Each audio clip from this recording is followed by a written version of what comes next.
Hello and welcome to another complete OCR GCSE PE lesson where you'll learn absolutely everything you need to know on topic 3.1, engagement patterns of different social groups in physical activities and sports. As always, we'll be following the OCR syllabus exactly and we'll cover absolutely everything you need to know for your final exam.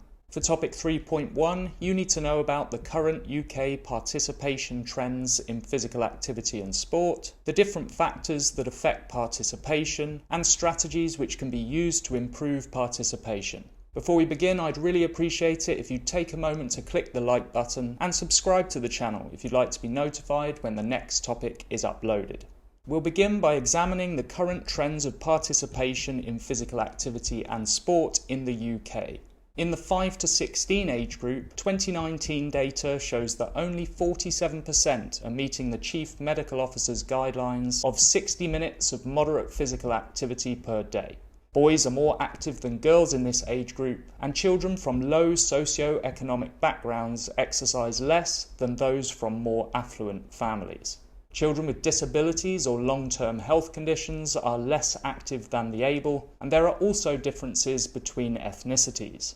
Of the young people who engage in physical activity, 63% take part in team sports like football, rugby and cricket, 32% in athletics, 22% in dance and 17% in racket sports.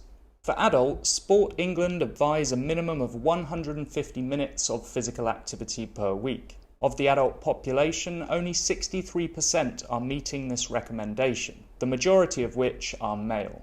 There's also a correlation between activity levels and socio-economic status, with people in professional or managerial occupations exercising more than routine workers and the unemployed. Activity levels also tend to fall as people get older, with only 40% of over 75s regularly participating. Adults with disabilities or long-term health conditions are less active than the able, and there are also differences between ethnicities, with Asians identified as the least active group. Of the adults who engage in physical activity, the majority take part in leisure and fitness activities, while only a small proportion play team or racket sports. Okay, so that's everything you need to know about UK participation trends. So we'll move on now to section 2, beginning with the different factors that influence participation, both positively and negatively. The first factor is age, which affects a participant's physical capabilities and limits their choices. Older people are less likely to take part in physical activity, particularly high-intensity or contact sports, due to factors like declining fitness levels, health issues like arthritis and osteoporosis, and a general lack of confidence in their body's ability to cope. Some positive trends have been observed, however, partly due to an increase in life expectancy and a growing awareness of the importance of exercise for health and well-being. The next factor is gender, and there are a number of activities that may be difficult for both men and women to access. For example, netball and rugby are viewed as female and male sports respectively, meaning opportunities for involvement are limited in each. Overall, significantly more men take part in sport than women, due to factors like an interest in sport being seen as unfeminine and discrimination, which in some cases leads to the exclusion of women completely. In addition, female sport generally receives less funding, resulting in poorer facilities and standards of coaching and lower pay, which makes it extremely difficult for women to train and compete full-time. Factors like religion, ethnicity and culture also have an impact on participation rates. Different ethnic groups and cultures may hold certain activities in higher regard than others, while some religions have stances on body exposure that prevent particularly women from accessing sports like gymnastics and swimming. The next factor is family. An individual is more likely to participate in physical activity if an example has been set by the parents, in terms of emphasizing the benefits of exercise, showing an interest in sport, or taking part themselves. In addition, family support is critical at the higher levels of performance, as coaching and equipment can be very expensive and transport may need to be provided. Next, physical activity may be difficult to access for those with a disability, as fitness centres may lack ramps, sliding doors and disabled changing facilities. In addition, options for the disabled are limited due to a lack of sports clubs, and in some cases, discrimination may discourage people from taking part. The next factor is media coverage, which dictates the sports people are exposed to and therefore shapes interests and rates of participation. For example, in the UK, extensive coverage of football is partly responsible for the high levels of involvement in the sport. Conversely, minority and female sports tend to receive less media attention, resulting in lower rates of interest and uptake. Environment and climate is the next factor. In some countries and at certain times of the year, it may be too hot or cold for outdoor activities to be performed safely.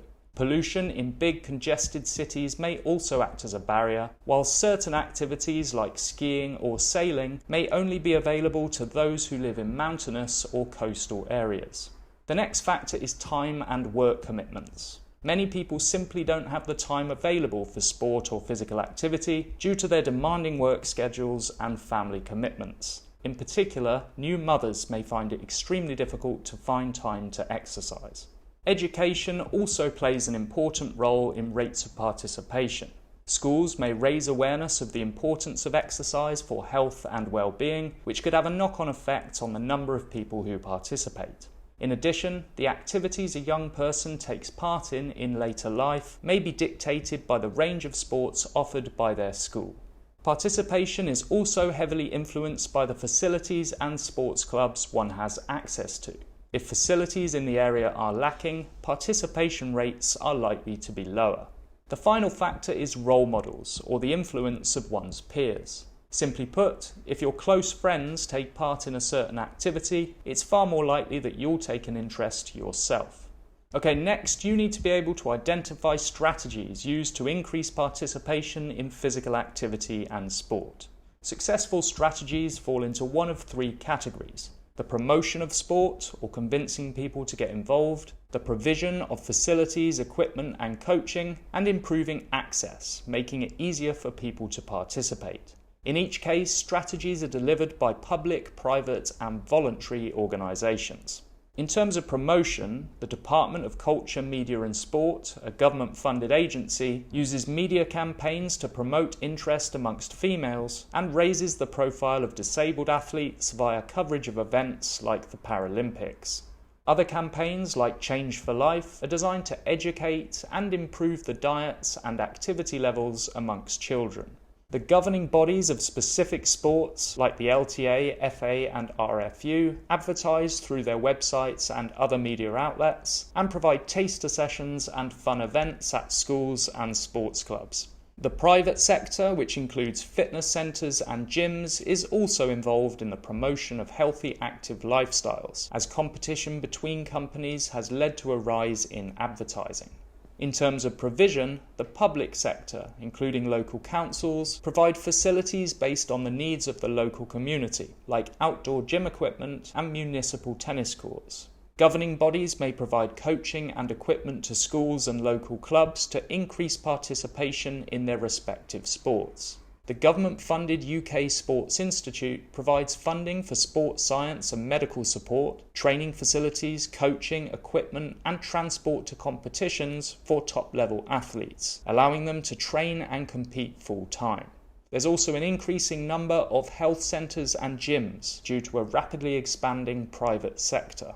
Finally, in terms of improving access, sports centres and voluntary organisations are working to provide more sports clubs for the elderly and disabled, like walking football and wheelchair basketball. National governing bodies, in association with the media, run campaigns that challenge discrimination.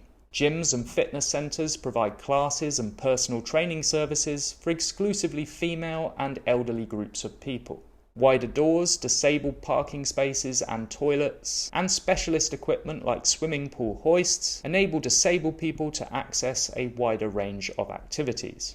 Improved transport services allow more people to reach facilities, for example bus routes that carry elderly people from their homes to leisure centres. Finally, concessions for pensioners and family memberships make it easier for the least affluent groups of people to access a wider range of activities. Well done, you've just covered absolutely everything you need to know on topic 3.1, engagement patterns of different social groups in physical activities and sports. If you enjoyed this video, I'd really appreciate your subscription, and I'll see you next time for topic 3.2, commercialization of physical activity and sport.